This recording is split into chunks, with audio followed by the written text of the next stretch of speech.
Hello, folks. Welcome to the first episode of the year 2026 here at Creator News Live.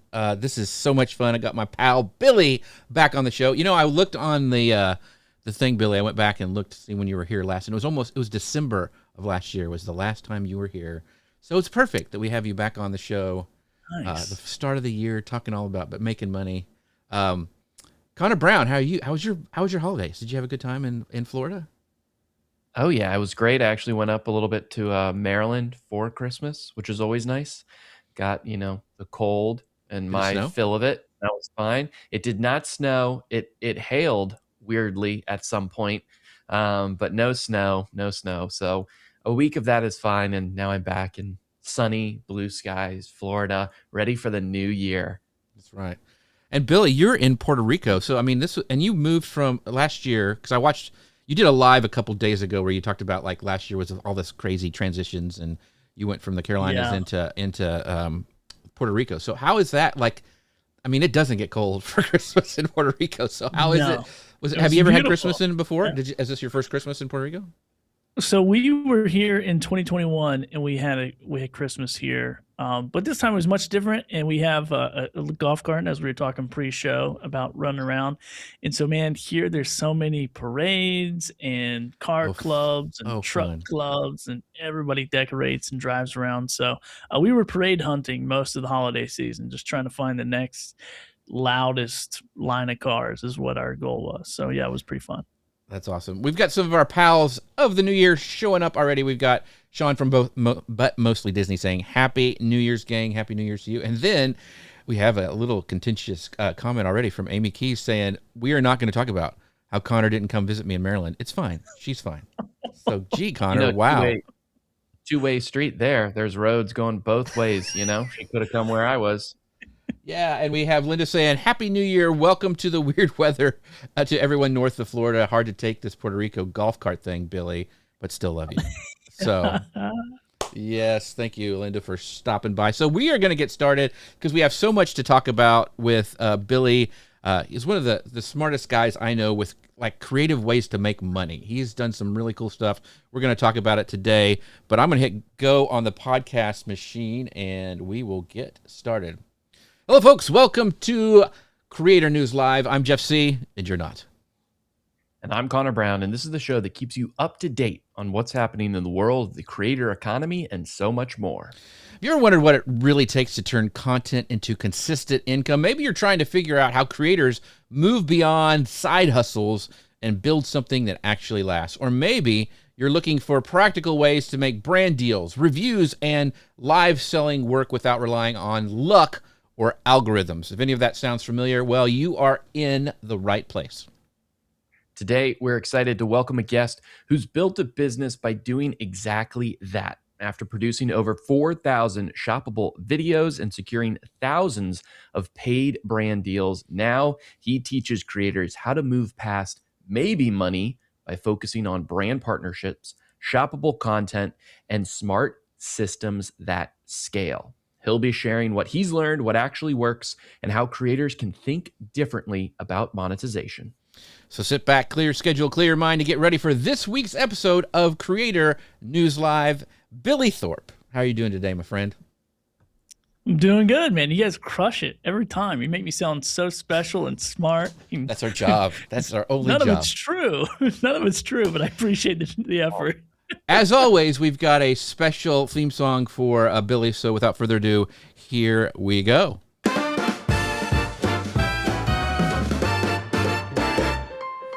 If your content's doing fine, but the income is hard to find, Billy Thorpe is on the show, here to help your money grow. There we go, your own theme song, Billy Thorpe. That's perfect. End the show. That's the best part. Just end this thing now.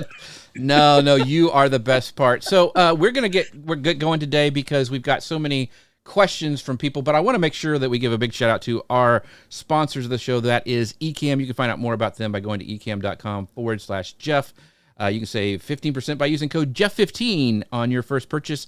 They're what makes the show possible. That's what we're using to run it with all the lower thirds, the camera switches, everything you see Ecamm helps us produce, so make sure to check them out. They've also got a brand new creator camp coming up in the UK. If you're in the UK, you can find out more by going to tubefest.co.uk/creator-camp. Really simple URL they had me read.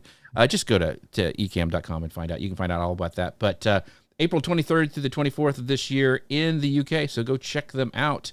But Billy, you're the main reason we are here. So much to talk about. You kind of did a live show I think it was a live stream a couple of days ago before Christmas, and you were talking about like this last year has been a lot for you, and you were kind of like poo-pooing, oh, it wasn't as great as year, as I had, but you did pretty good. Like, you are the man when it comes to this live shopping that I know of, that you've done such good stuff. But I want to talk about this sustainable creator income, because I know you talk about this a lot, because a lot of creators hear success stories like yours and they assume that it's fast, like it's a fast process. Mm-hmm. So realistically, let's kind of zoom in a little bit on these shoppable videos. How many videos does somebody actually need to publish before it starts to look like a livable income instead of that side money? This is always a great question. And I always say it depends, but really I kind of, over the last few years, I've, working with other content creators and kind of looking at my own progress, have kind of put down this little tiered answer I'll give you. So there's really no magic number, especially when it comes to like Amazon, which is the playground that I play in the most.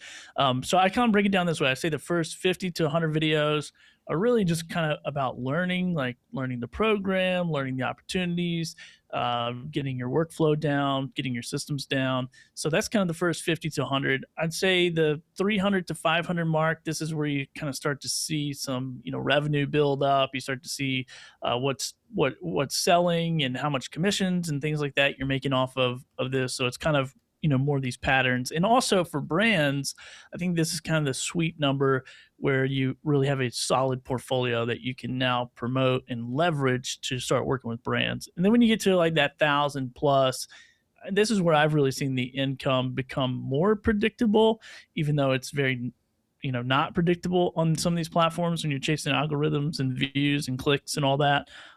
So yeah, I think somewhere that's kind of how I'd break it down. So more videos, like just make more content is what I always tell people, and don't get so in the weeds of what is this video doing, how is it doing, or how's this product doing? Because you never really want to just leverage one stream of revenue or one product, because you don't really control that, especially in the Amazon space.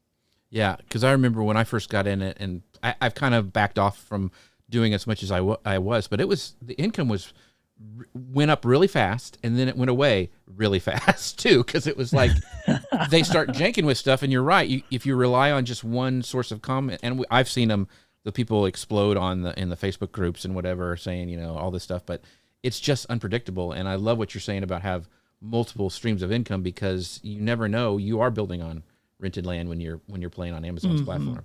So yeah, 100%. And I always say, like, just you're always going to play on someone's platform no matter what. Like, even if it's email marketing, like, you're probably not going to have your own email server or whatever. Right. So I always say that it's like, just figure out what you can control the most of and do that, and then everything else will come. So it's kind of like build a business, and if you're not in control, then that's not really a business, in my opinion. Ooh, that's a good thing. I want to ask a real question of our audience before we get too much into this section, but I want to know if you guys, because we're going to be talking a lot about live selling and some of the other stuff with the video, using video to make money, but have you ever bought something from a live stream?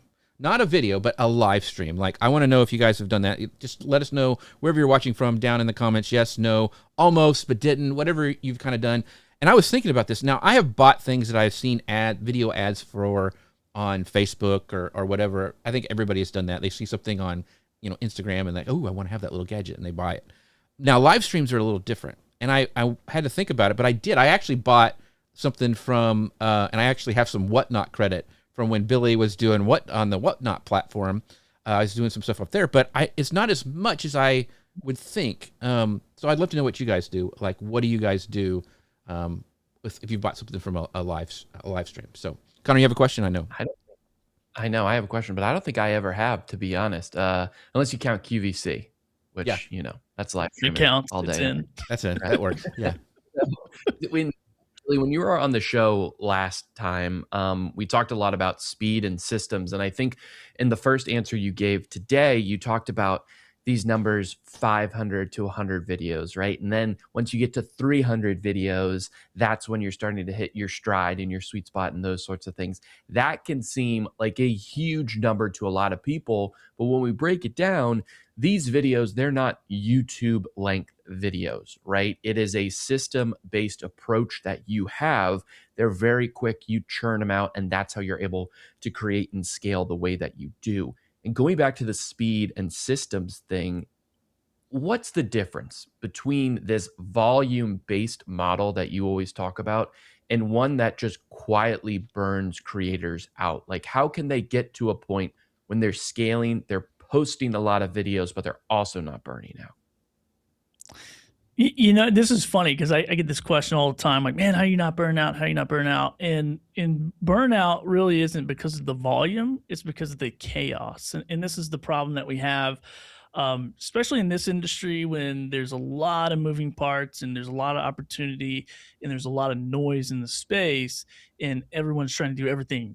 You're looking here, looking there, and you're trying to do everything all at one time and you have no system. So scalable volume uses repeatable formats, batch filming, and once again, kind of good enough content because like you said, this is not like YouTube style. This is not Hollywood. In the video industry, the film industry is huge, all the way from, vertical videos on your phone to Hollywood produced movies. And I just think that if you're burning out, you're probably doing a few things. You're probably trying to reinvent every video. You're chasing trends and you're relying more on your motivation, not on your systems. Like, I don't burn out because I have an agenda and I have a business, and a business has a system that can, really scale. So if a system's in place, then that decision fatigue that we often deal with as entrepreneurs and business owners goes away. Like, there's no decision, what am I doing today? Or what should I be doing? Or what am I looking at? Or what's the action I'm taking? There's no question. Like, this system, when it's in place, you've already made the decision pre-showing up to work, pre-sitting in your production studio, and this is really going to protect your mentality, your mindset, and it's going to help you to continue to show up and really just create a boring business. If you talk to any of these successful business owners that I've ever met, and I ask them, like, what do you do? They're like, I just create a boring business. Like, it gets boring. That's why I have 50 of them, because I can just press the button and it goes. And, over the last 36 plus months, 40 months or whatever doing this business, I've created a very boring business. So much so I told my wife yesterday, I'm like, I think the new year is a new business. She's like, no. So let's do a little rabbit trail. I want to go and pull this thread a little bit.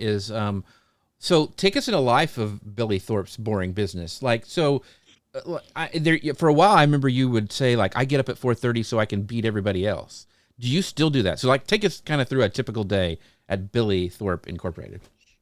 Yeah, so now the lifestyle is a little different. We moved to Puerto Rico. We have different work schedules, different fitness schedules, all that stuff. So my schedule has kind of flipped to where now I work in the evenings, but I still get up decently early, 5:30, 6 o'clock. And I'm, first thing is just, where does the money come from? For my business, it's brands first, then maybe money second. So I'm really focused on getting those emails, getting, all the deals set up, getting my future business in place, negotiating all those deals. And then I'm homeschooling with my son for, several hours until my wife gets home. And then I'm coming into the studio, I'm flipping on the lights, I'm making my videos, doing whatever, task is at hand, uploading those pieces of content, and then I'm going home. And I'm just trying to do that in 25 or less hours per week so I don't get offended at myself. So do you have VAs or subcontractors you use, or is it all Billy? No, it's just all me. And I could be doing more, right? Like there's a bunch of opportunities I'm not taking advantage of. And it's kind of it is not kind of, it is a conscious decision I've made because I've had employees, I've had people come to the office, I've had all this stuff in the past, and I'm going, this is putting too much pressure that is messing with the lifestyle I want to live. And I've said this a lot lately, but I feel like there's only two reasons to build a business. One, it's to build it and scale it and sell it. And then, or two, build a business that provides you the lifestyle that you want to live. And in this current moment of my life, I am building a business for the lifestyle I'm living. I'm living on an island. I want to spend time with my son, on my golf cart, with my wife. I want to chase Christmas parades. It's like, I don't want to think about my income and John's income and Susie's income, because now it puts me in this production wheel of like, I can't stop because too many people rely on me. So in my current business model, it's just me, and I just kind of fly by the seat of my pants, come in, do what I want, go home when I want. So yeah, it's kind of a cushy little, but I think what thing. You said, that's very attractive to a lot of people. A lot of people would like, hey, I don't really want employees. I just want to kind of do, have enough money that I can do what I kind of want to when I want to. So I think what you said, people are going, oh, I want what Billy has. So yeah, the time freedom thing is huge for me. I think so many people.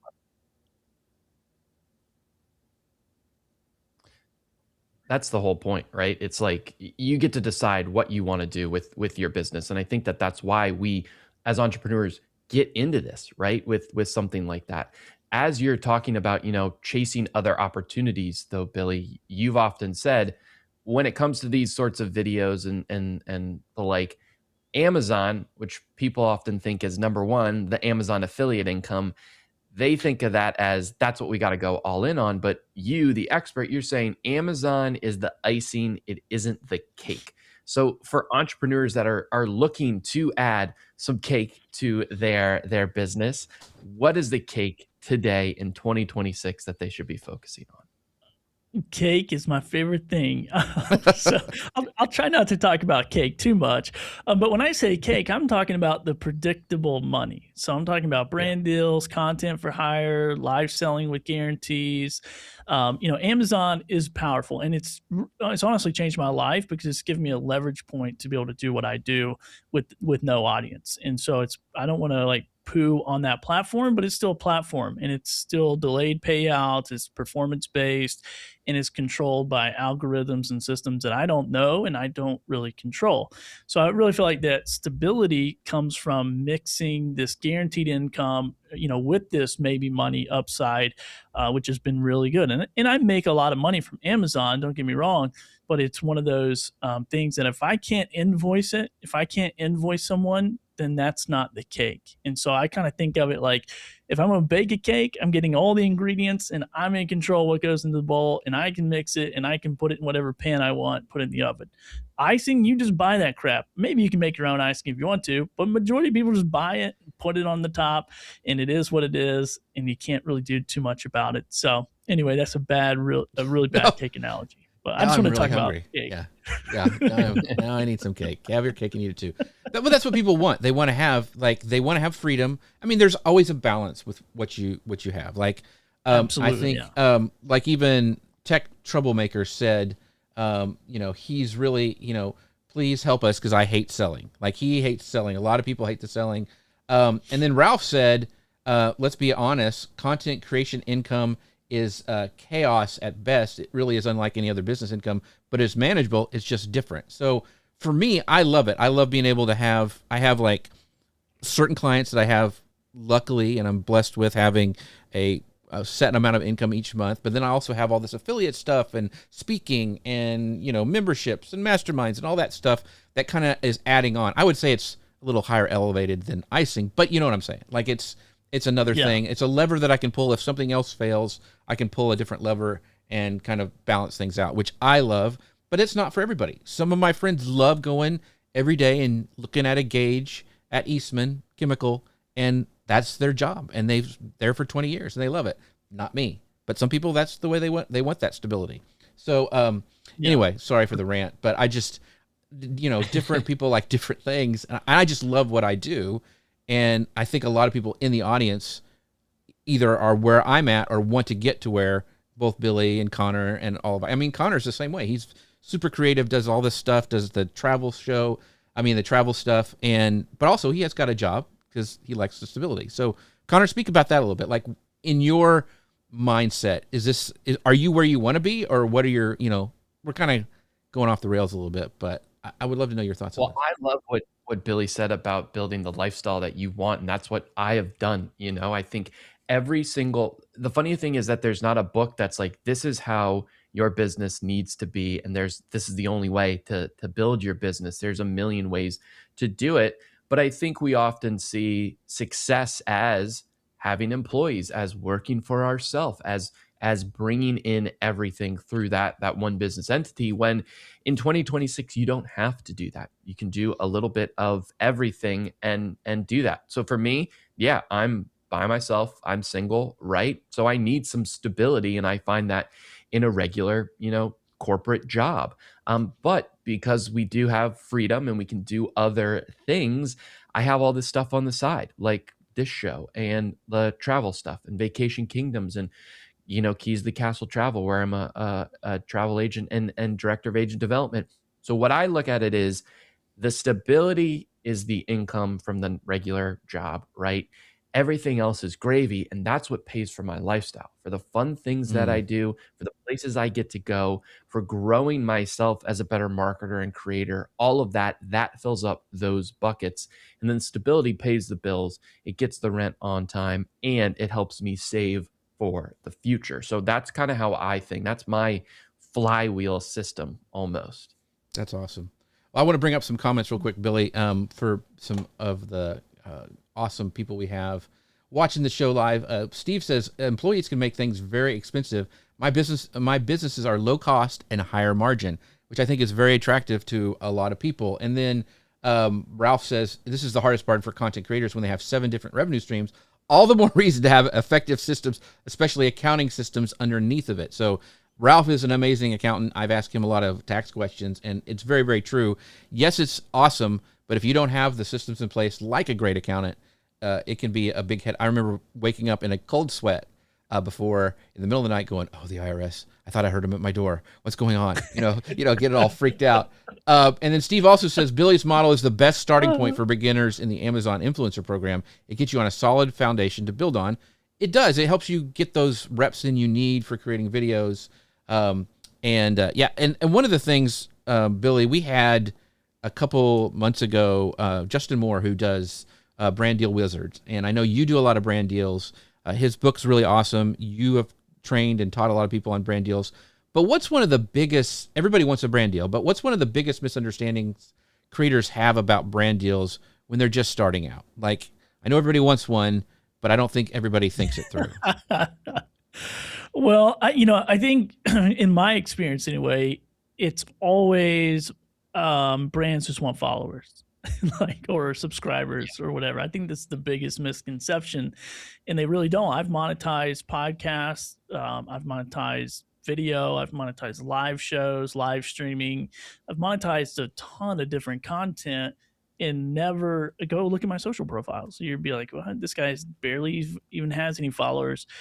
So brands, and especially in this space where it's like we're talking about shoppable content, live shows, they're really paying for usable content, clear demos, reliability on the camera, the ability to show up, create quality content quickly. A lot of companies you're going to work with are agencies or reps, and they have thousands of products and they all need these videos. And so you don't really need, you got to really understand the game that you're playing in and then build a system from there. And that's how I got into this whole business. Was there was a bunch of big audience content creators, true influencers in the Amazon influencer space in the very beginning.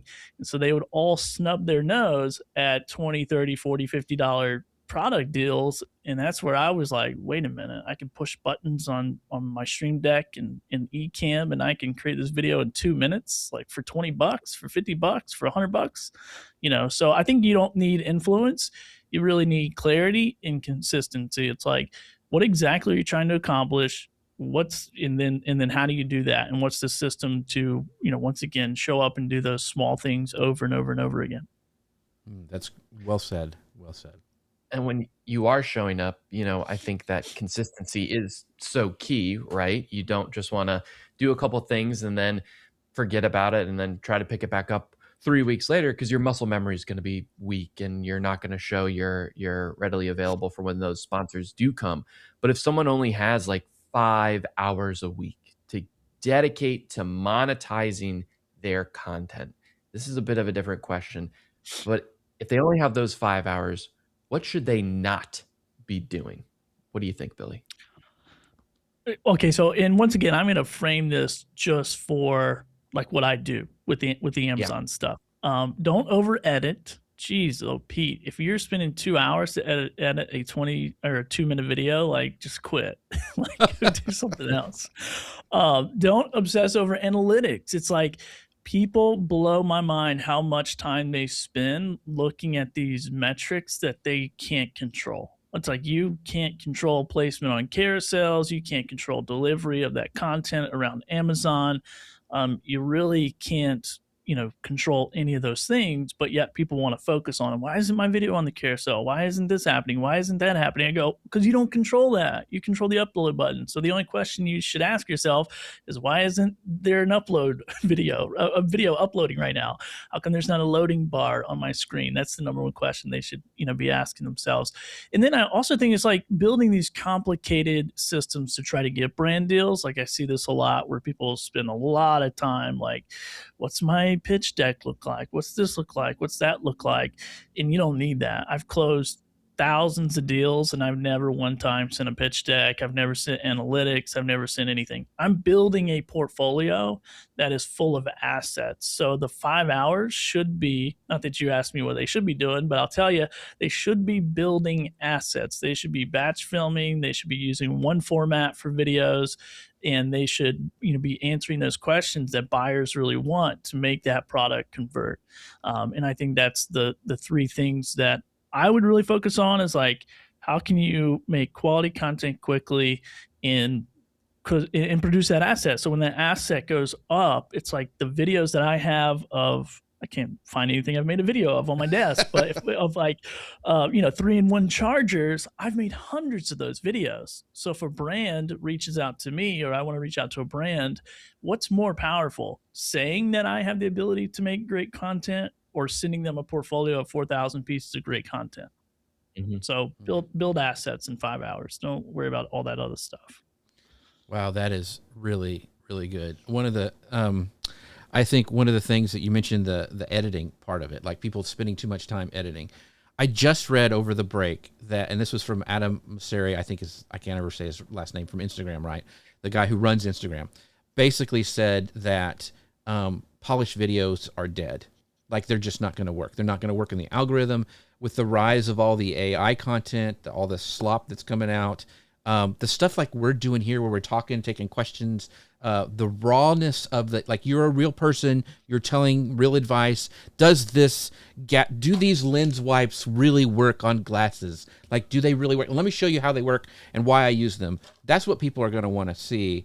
They don't want a 3D graphic of the lens wipe and a nice little voiceover and a foreign, all that. They don't need that stuff, and a motion blur, or like a lens flare or whatever. They don't need all that stuff. They just need you talking about it in a real way, directly to your audience. So I think we are going to see a huge rise in like live video, what we've been doing, just real authentic content. I just think that's coming, and if you're doing that already, you're already ahead.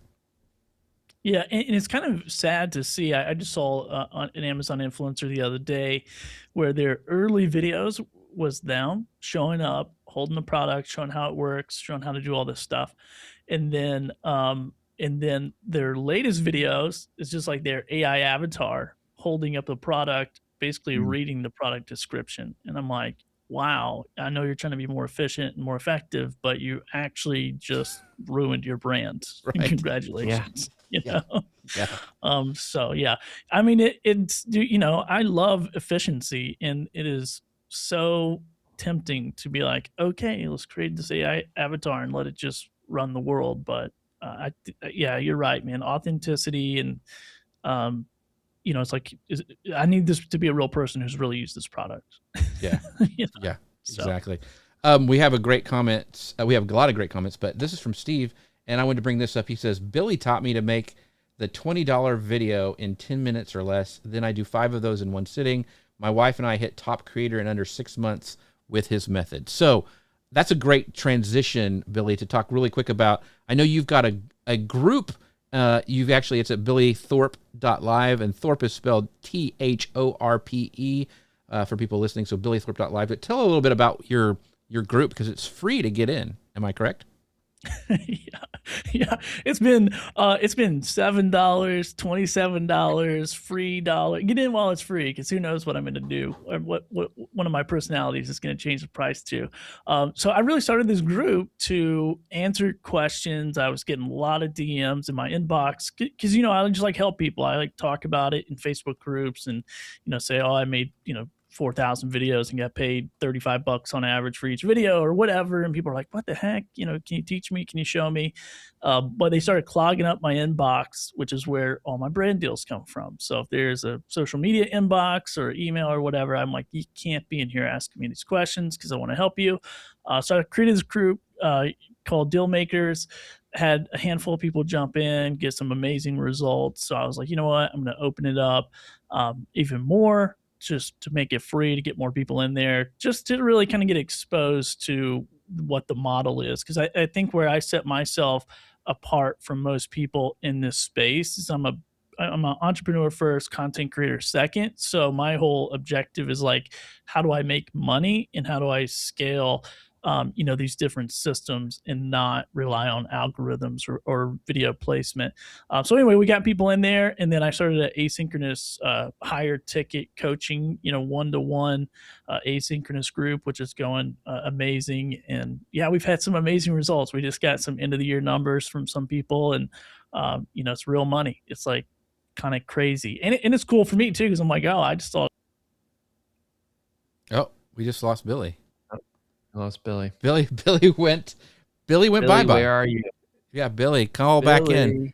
The Puerto Rican landline somebody must have cut it. That's tough. So Jeff, I know we've been thinking about or talking about asynchronous coaching. Interesting. I'm glad to hear that it's working well for him too. Yeah, let me bring you. There you are on stage. So I think Billy has joined. Let me get him back here and see. There he is in the green room. So let me pull him back in. There he is. That's that Puerto Rican internet, baby. That's right. You pay your bill, man. You're making all this money on Amazon. You should actually pay your bill. So, geez. That's how you can save money in 2026. Don't pay your internet. Yeah, you're saying you're a brand deal expert and everything, and we have people clamoring, wanting to ask you questions about this, and you got your internet going out, but that's all right. Well, you strike one, no big deal. Because our friend Sean from But Mostly Disney, he's got a great question. He says, when you're talking about brand deals, how careful should you be taking brand deals? He got an offer. It's not a bad company, but it's not really a fit in what he does. Then is there good to hold out and chase a sponsorship you love? So for some context, I know Sean has been looking into taking on sponsors. He does a YouTube channel, vlogs, live streams, those sorts of things in the Disney and theme park space. How important is it to go with especially your first kind of brand deals, one that makes the most sense versus, hey, maybe we just start with a little thing here and get the audience warmed up to things? Yeah, so I think this is two different conversations. Like, when I was in the podcasting space, I had a saltwater fishing podcast, and I was very particular about the sponsor we brought on. One, because I sold a package that was evergreen, so we never replaced the ad. It was always in there. It was like baked into the content. And so I didn't want some mattress company baking in an ad forever, sure, fishermen sleep, but they're not here to learn about mattresses. Okay, so so I would be super super picky, but also very very high ticket, because I understood in that podcast there's only so much sponsorship placement in ways that I could sell, so the price went up. And that was even with the small audience as well. Now with Amazon, so I'd be very particular. I would make sure that this little triangle of love was, between you, the brand, and your audience is very tight and it makes sense. That's how I personally approach it. With Amazon, don't care. Send me some fingernail clippers, send me an electric scooter, send me a dog turd cleanup bags. Like, I do not care. I will make a video of anything and everything, because that's not really a channel like YouTube. I think YouTube is, more curated, in my opinion, than just what I'm doing on Amazon. So Amazon, I'll take anything. YouTube, I would be a little bit more picky if I had that super niche audience. Yeah. Yeah, Monty Weaver is that way. Like, I know he's kind of a mentor of yours, but he's very specific on his tech channel that he does on YouTube. But like, a lot of people do Amazon. Like, I was the same way. Like, I would take anything. I got all sorts of junk sent my way. A lot of it was good. A lot of it was not. But and then you kind of have to pick and choose what you want to put out there and actually recommend. So like Steve says, me and my wife took everything we could get at first. Now we have brands contacting us, and we cherry pick the absolute easiest products. We prefer easy over high dollar. So that's another choice that we talked about in the first section. We talked about, like, what does it look like for you, lifestyle you want, versus like being super stable. And so this is how they have decided that they want to run it, and that's perfectly fine, and it works for them. So I want to kind of dive into this. We talked a little bit about AI at the first section, but I want to ask the audience, wherever you're watching from, go ahead and just put it down below. Does AI content creation feel easier for you or more overwhelming? I know a lot of people want to click that easy button, but then they start kind of diving into it and they're like, oh, this is a lot. Like, I don't really know what I'm doing. So I kind of want to talk about this in the aspect of like creating and having a business. So, because creators are experimenting more, Billy, with AI for scripts, for outlines, even full videos. We talked about the avatars a little bit. Is there a risk in using AI generated content in review videos or live selling? Like, where's the line? How is, I really want to dive into that. Like, when should you use AI and when shouldn't you? And this is a great question. One, I think it's platform, what's the platform allow? So right now, Amazon doesn't really allow AI content, even though you're going to find it all over there. It's in the terms of service that they don't really allow it. However, in my opinion, I don't think AI, I think it's a tool. I don't think it's going to be like a replacement, and hopefully it's not going to be a replacement for me, and I will fight back and charge more money if I get to show up as a human to compete with a bunch of AI avatars. But I think it is great for outlines. I think it's great for structure. I think it's great to keep you organized and learn new skills and learn new things that you can then leverage to work with more companies, more brands, create better product videos. Because there's a lot of people getting in this game who aren't content creators. They don't have 20 years of, camera experience and all that kind of stuff. So I really feel like AI can be an asset to help you kind of streamline quickly to the top of the, to the front of the line if you use it appropriately. I think if you're using it as the easy button, hey, I'm lazy, I don't want to show up, I don't want to hit record, I just want to dump in, here's a link, make a video with my avatar, I don't think you're going to be around very long. Once again, there's no point in having a video of someone holding a product and just reading off the description. Like, that's the silliest thing I've ever seen. So yeah, I think it's like, if you're allowing AI to generate its own opinions or experiences, and then you're not sharing those experiences yourself, like, I think that's the problem. Like, I don't really understand why anybody would do that. It's like, what's the, I guess you're just trying to create this cash cow, jump on the carousel, maybe get, money now.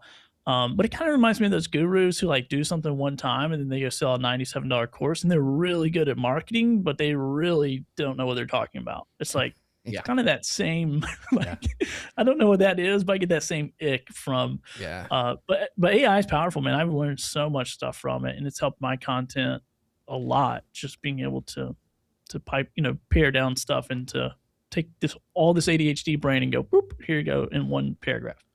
I think it's a great way. AI is a great way to enhance your content, as long as it doesn't take away from your humanness. Like I would not been able to do a like little jingle for every guest on this show. It wasn't possible before. Like it just wasn't. It would have been too long, too expensive, whatever. Now it takes me, I've got the process down. It takes me about 15 minutes to get a cool, I mean, I have a lot of them you should hear all the Billy Thorpe songs that I have.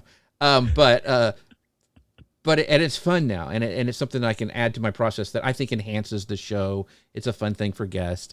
And so using it to enhance your creativity and give you some assets that you can use, I think is a great way to use AI, just like you were saying, is paring stuff down. So yeah, that's kind of where I've kind of fallen in the AI spectrum of how to use it. So I also think something too that's important, Billy, that you mentioned is, some places just don't allow it right now, right? Like Amazon, and it would be terrible to start to experiment with it and go against your brand. And then it'll be doubly terrible if it also goes against the place that you post terms of service and everything gets taken down, right? Which is something that we talk a lot about on this show and something that you really champion as well, Billy, which is very clearly stating you shouldn't be building your business on one platform, right? You should be diversifying. You should be going to other places. You shouldn't be, purchasing rented land outright. You have to diversify so that you can kind of hedge your bets and those sorts of things. So what warning signs should creators look for when it comes to the fact of like, is this platform becoming too risky? Like, am I betting more than I could get out of this by sticking with this platform? What should creators look for when it comes to risk and posting on platforms? They should know it's all a risk. Because you're not in control. It's like, this is the whole thing I talk about every single day. I'm like, unless you're in the boardroom of Amazon, YouTube, Instagram, TikTok, then you have no business, going, oh, I'm going to put all my eggs into this basket. And once again, let me just, put this out there, because I don't want to be like the guy who just like beats up on maybe money, because this is really changing people's lives. So if you are someone who has maybe you're like Connor, you got a 9 to 5, you got your stability money, and this is just money that you want to build on the side to do vacation and all that stuff, then do whatever makes you happy and do your lifestyle and just do that. Okay. Like, play with the platforms, see what they're going to do. Just know that they're going to change the game without notice. This happens all the time on Amazon. This is a risky thing that these platforms, and they all do it. They're going to pay the payout rules. They're going to pay the commission rules. They're going to change, They're going to change all these different things without you having a decision in it. That's not your business if you're not making those decisions. But once again, just know that, and it's fine. It's okay. And I totally that's the same thing with I say, I don't do free product videos, but there's a lot of people who want to, and that's fine. If this is not your sole income and you're not trying to squeeze every bit of juice out of this lemon, then don't worry about it. Do whatever makes the most sense for you. But when the monetization becomes unclear, like if it's confusing at how you make money, there's a risk. And all these platforms are confusing. Every single one of them. I can't think of one platform where someone goes, I know exactly every way that Amazon is going to pay me, and I know guaranteed I'm going to get paid every time. No, people every day in the chat's like, oh, so I sold this product sold and shipped, but I didn't get paid for it. Why didn't you get paid for it? I don't freaking know. Ask Amazon. They're not going to tell you. Nobody cares. Like, move on. So, and if you get these platforms and they're really promising you, especially in the early days, TikTok did this, Amazon did this, YouTube Shop or whatever they're going to call it is going to do this. Like, everyone's going to just inflate those numbers, and you're going to get so jacked, and you're going to be, yeah, I'm making all this money, and then it's going to go, it's going to just plateau. This is a problem, and this is all these platforms do it. So, once again, I think to like sum this up, it's like, if your income feels mysterious, there's a problem. Like, you can't build a business with mysterious income.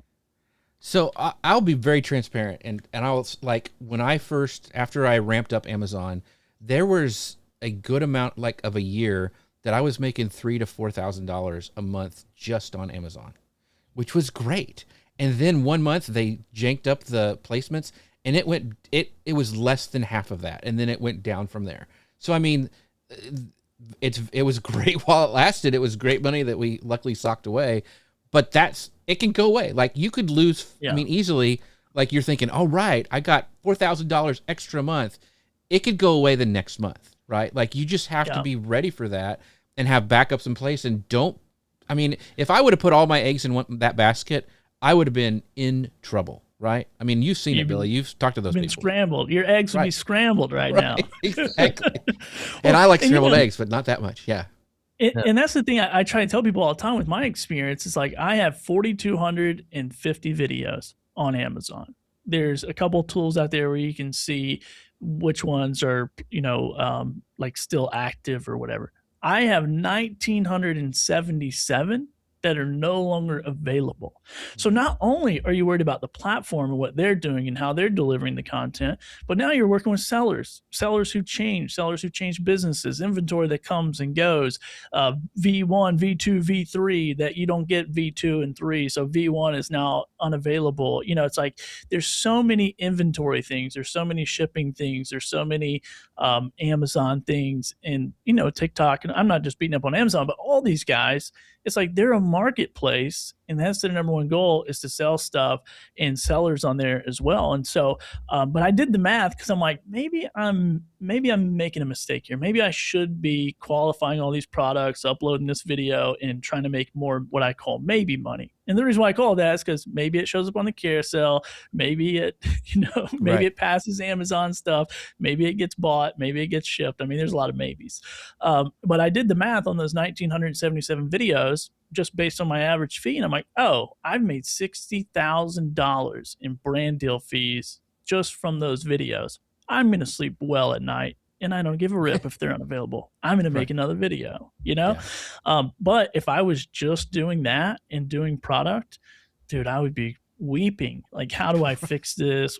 I mean, this is like 51% of my assets are now not working for me. It's like 51% of your employees just got up and walked off the job. Yeah. I think it's so important, like you said, as that mindset.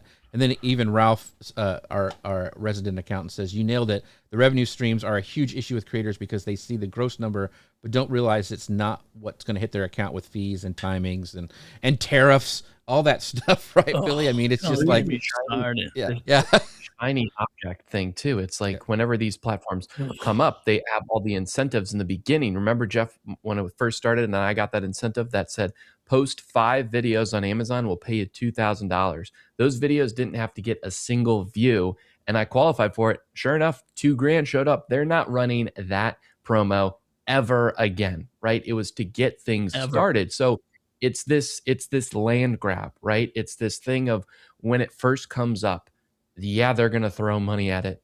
But what happens in 8 months when they aren't throwing money at it because they've hit their numbers that they need? Right. That's when they're going to change stuff. So this is a great question from Rich. Sorry, I cut you off there, Billy, but he goes, is the Amazon influencer the best place to start this? So I'm assuming he's talking about product videos. Or can you just upload review videos like on YouTube or maybe TikTok to get started? Yeah, so I mean, I think the biggest difference is like if you can upload them anywhere, right? It's like we can all we see it all. I mean, it's been around for years, these YouTube channels with products and product reviews. The difference is the audience size. The beauty of the Amazon influencer program is it's on their platform. It's on site. It's on the product page. So the likelihood of somebody actually watching that, viewing it, clicking buy now, you making a commission is just way higher. And we'll just say I have a YouTube channel where I post videos. I don't post every video there because I get paid to do.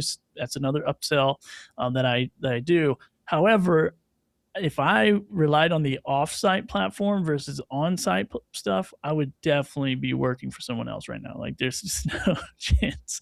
So I think you have to build I think that's where the audience size matters. It's like only a certain percentage of those are going to convert. So you have to like really figure out like how to grow that audience and of buyers really. But yeah, I do think you can, like if I was Rich, I know he's in the product promotion space or whatever. I'd be doing live shows all the time, selling crap, sending people to my website, buying banners, shirts, hats, whatever. I'd be here's how we embroider, here's behind the scenes, whatever. I think there's a lot of opportunity for the common business to go live and build a crazy audience and be able to produce those types of products. And even what you've mentioned before is even liquidating inventory. Like if you, let's say, Rich, you've got all these cups that you have, and maybe they're not even available anymore to buy, but you have 3 pallets of them. You could get on a live stream and liquidate those, give it to Billy. He'll do it on Whatnot for you and just take 50% of the profits. But anyway, but that's, Exactly. That's a whole nother, and Billy and I have talked about it, of like a business model. Like you could go in and help these places clear out their inventory. If you are really good at live streaming and selling stuff, why not? So tons of opportunity here in 2026. Let's talk. We talked a little bit about, uploading to YouTube and this stuff. So if a creator is repurposing the same content like Amazon and then uploading to YouTube, is it okay to do that, for one, like cross posting? And how do you have to like reshoot some stuff to make it work for a different platform, or you just throw it all up on the same video everywhere? I would just throw it up on the same video. I mean, Got it. that's just because I'm lazy. But I see a lot of Amazon influencers doing this and making good money. There's a couple people in my group who are making really good money every year just by uploading those videos to Amazon every single time, or not Amazon, to YouTube every single time. And they're doing well with those offsite clicks or whatever. So I really think it depends. It's like, it's kind of funny to talk about Amazon and YouTube at the same time because they're like way two different animals. Right. So yeah, I do. And now if I'm doing a vertical video, I will try to like go reformat it. So if a company says, yeah, we want to pay you to put it on TikTok, I'll go reformat the video, maybe make a few slight edits. That way the product's in the center of the screen and not over to the left or right. But yeah, that's all I do really. But I'm like the worst person to ask because I'm just lazy. So you're not lazy. You're efficient, and you know what you need to do every single day. And anything else that doesn't pay you, then you can chalk it up to being lazy, what have you. But that being said, I think what we've all talked about. It's one thing to just start creating a bunch of videos, right, and posting these product reviews and getting brand deals and those sorts of things, and we can edit as less as possible. But live selling, I think, is a whole nother beast that is booming right now. And I think will continue to boom. And Billy, you've seen so much success with it yourself. Looking ahead, do you think creators who can't live sell or who can't confidently sell live, are they going to start to be at a real disadvantage over the next 5 years when it comes to pushing out their product? Yeah, I think more than creators, I think, e-commerce sellers, retail stores, I think if they can't figure it out, they're going to be in a pickle. And it's not really, I wouldn't say like, oh, it's required, but it's powerful. It's like, look, we have a whole audience in the chat. So we're one to many right now. So we're building this, communication with our audience, with our customers, if you want to put it in that perspective. We're building confidence with them. We're building trust with them. We're answering questions. So, I think about it like I used to work in retail, and you have 20 people. I was actually at a retail store today. I was upgrading my phone. I was at T-Mobile, and I go in, and there's like 4 salespeople, and there's 25 people in line. And it's like, oh my God, you guys are going to be here all day doing this one-to-one. But if you're one to many, and I'm selling this Ecamm mug, and we all know, like when you're live selling, so like I live sell on Whatnot. And what I love about specific platforms that live sell, or maybe build a show that's like, this is a live selling show, is everyone knows what's going on. There's no like sleight of hand. It's like, I'm here to sell stuff. You're here to buy stuff. That's what I love about Whatnot. It's like, I can just get on there and go, I got a pile of crap I'm going to sell to you, and you're here to buy. This is perfect. And so, with Whatnot in particular, I've built a whole entire different type of audience of over 3,000 people on that platform that are buyers. They're ready to buy whatever I can, put on there and sell. So I think, even for creators, it's powerful, because with creators, when you learn to show up and you can live stream, then you can monetize that a bunch of different ways, not just selling your own product or services, but, similar to what Jeff said earlier, it's like, I can sell stuff for other people. Maybe I can travel to warehouses and set up and sell on my Whatnot and take a percentage, or, sell on my own platform. I can start my own YouTube show where I have brands pay me, and then I spotlight their stuff on there and send them to their websites or wherever. The technology is there now where it wasn't here 5 years ago. But now the technology is here where we can send people to Shopify stores, and we can show up anywhere. I can be here in Puerto Rico sending someone to Jeff's Shopify store, 20 hours a week. But I think the non-creators, I think the business owners, the retail people who have employees sitting around doing nothing, this is a huge opportunity to, one, get your team to where they're prepared when someone does ding to the door. They are actually aware of what's going on and they can sell the product on your shelf. So live selling would be very good training for the people to show up to their social media audience, build a whole nother audience. I mean, you think about live selling, it's like we're all over the world right now, potentially. People are watching from all kinds of different places in the US, Puerto Rico, wherever they're watching from. Like, it's just way outside of your market versus if you were opening up a store in downtown Bluff City, Tennessee, population 500. It's like, what's more powerful, So yeah, it's anyway, I won't. I'll digress. I'll be on that one. I'll be on that one all day. So speaking of technology, that was a perfect segue to our pals over at Ecamm. That's one of the things that lets you go live really, really easy, have all these really cool lower thirds. You can actually tie it into Amazon. Like you can bring up your Amazon comments and do stuff there because they tie into Amazon Live as well. So you can find out more about Ecamm by going to ecamm.com/Jeff. You can save 15% by using code Jeff15. Billy, this has been amazing. We only have 5 minutes left. Oh, wow. We've talked a little bit of live streaming about, I think it's really coming. It's going to come more into North America. It's really big overseas, a lot of places, huge live streams. Like in China, they have like warehouses of people just live streaming all the time, 24/7.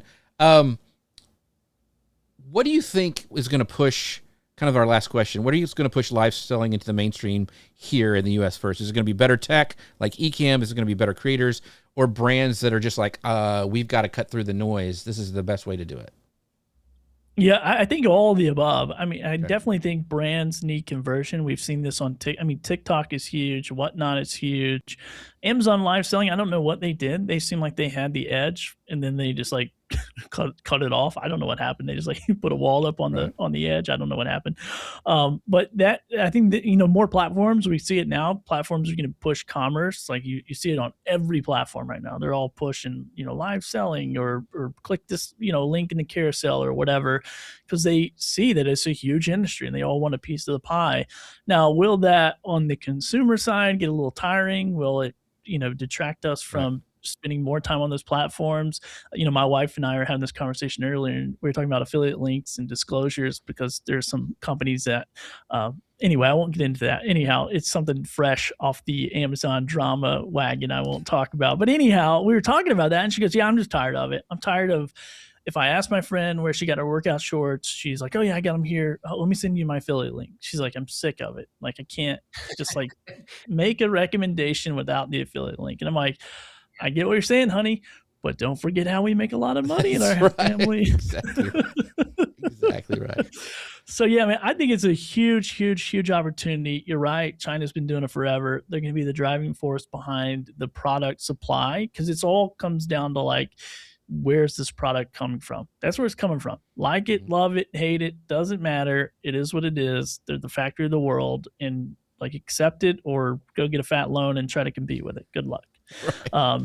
So yeah, I mean, I think they've done it, they kind of set this, and then we've seen success on, TikTok especially. I think TikTok really like opened the eyes of big and small brands. But really big brands have not gotten into this as much. I mean, there's some in the creator space that have, but I know some top guys over in like Energizer and things like that, and they're still like, yeah, we're watching, we're paying attention, but they haven't, because they're more red tape, I guess. Yeah, and they're like conglomerate companies, so it's bonkers what these people are doing. Yeah. So stay tuned for 2026. I have a feeling there's going to be a lot coming in the live streaming space. But Billy, we've mentioned it a couple of times, but I want to give you the final say to tell people where they can find you, more about your free community, and also your upsell, like to your one-on-one that you have for those people. So tell us a little bit more about that. Yeah, man, appreciate it. Well, appreciate you and Connor having me again. And once again, just go to billythorpe.live. I do have the Deal Makers group where we do some meetups over there. You can, it's completely open to ask your questions. I'll try to get back to you, or some of our awesome community members will, to kind of walk you through. Really what my focus is working with brands. So I'm not really focused on making money with Amazon. That's kind of the passive thing that happens. But if you want to really build a business and learn what brands want and do a more low ticket, high frequency business model by leveraging these platforms, that's really what I focus on and help people with. So yeah, man, I see some students in the chat, which is Steve. Steve is not his real name. I'm not gonna out him, but okay. But anyway, so Billy is one of the people who I trust on this. Because he has walked the walk, he does it, he's living it every day. So he's not one of those people who just knows how to market. He knows how to sell and how to make money. I don't know how to. Yeah. So make sure you guys check him out. Connor Brown, where can people find out more about the unsinkable Connor Brown? You can head over to vacationkingdoms.com and follow me at Vacation Kingdoms across the social medias. Let me know where you're going, where you're traveling in 2026. What a fantastic episode, a fantastic guest as always. Billy's the man. Great way to start 2026. Yes, and thank you to all of our great people in the chat. We got Ralph, we've got Rich Graham, everybody who stopped by, Sandra, all of our friends. Thank you so much for watching. I would love for you guys if you would go sign up to find out more about our show. If you can go to jeffc.com/news, get on the email community. We have a great time over there. jeffc.com/news usually comes out Tuesdays and Fridays. So with that, we'll see you guys next time. Thank you for our pals over at Ecamm. Find out more about them at ecamm.com/Jeff. With that, we'll see you guys next time. Bye, everybody.